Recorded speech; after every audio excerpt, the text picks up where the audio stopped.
you! Thank you! Thank you for being here tonight on the eve of the 75th Hunger Games!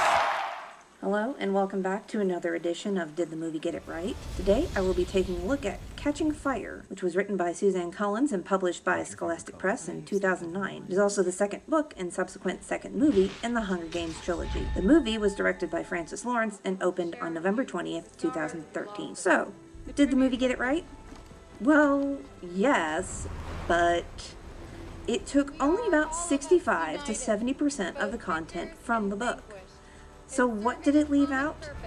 Well, there are more scenes involving the Glam Squad, i.e. Octavia, Flavius, and Venio. The timeline for the movie is greatly shortened from 6 months in the book to just a few weeks in the movie. Introduction to Peeta's painting, which we don't see until his painting of Rue when he goes to meet with the game makers. Painting was something Katniss never saw in the book, but she did in the movie. Again, all of Madge and the finale of the Victory Tour in 12 are left out. This is where Katniss originally learned about District 8 and their rebellion. Instead, in the movie, she sees a video of it on the train during the tour. The circumstances surrounding the whipping are changed since Gale tackles the new head peacekeeper instead of trying to sell an illegal wild turkey. A lot of Katniss's PTSD and nightmares are left out, which make up a large portion of parts 1 and 2 in the book. The refugees Twill and Bonnie from District 8, who bring up the first mentions that District 13 might still be functional and operating. After meeting the refugees, Katniss tries to get over the newly electrified fence, but unfortunately manages to hurt herself, and her subsequent recovery from those injuries have been left out of the book as well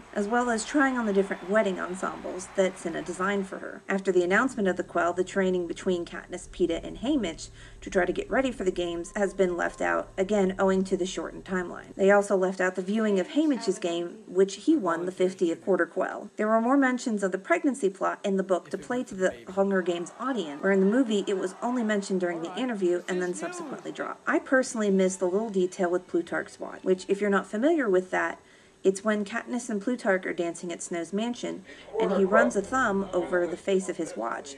For just a brief moment, a picture of a Mockingjay appears. I thought this was a fun detail, but for whatever reason, they left it out of the movie. It was a hint, as Plutarch says later, as to what the arena would be. I also prefer Effie in the movie iteration rather than the book.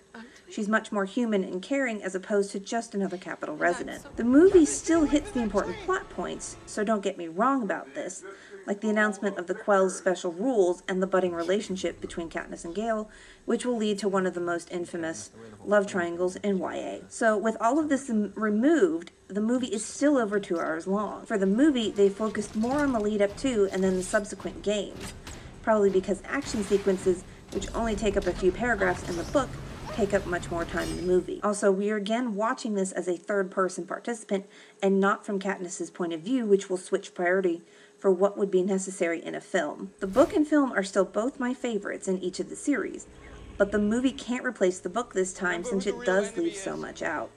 It is still a good vehicle for getting the audience from the Hunger Games to Mockingjay. Let me know in the comments down below what you think. Do you think they should have left more in? Do you think it's still good the way it is? Let me know. I hope y'all enjoyed, and I'll see you soon.